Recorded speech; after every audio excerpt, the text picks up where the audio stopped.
yang puding kan pai ve ni chen chen akang hardon tua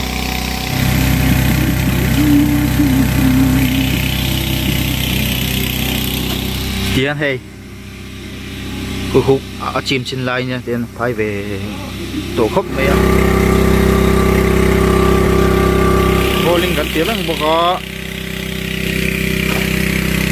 tính lai tùy hi tâm à cái chỗ gần này tem tổ xí à cái cụ tính gần phải mấy đi à thế càng cái hậu khan à rồi mình chọc hộp nha cái em đón đi cái càng ăn mình anh ấy hay nghe lần suốt rồi mấy thế con mà nãy chút chọc mấy thế con li thuกันที่บอกว่า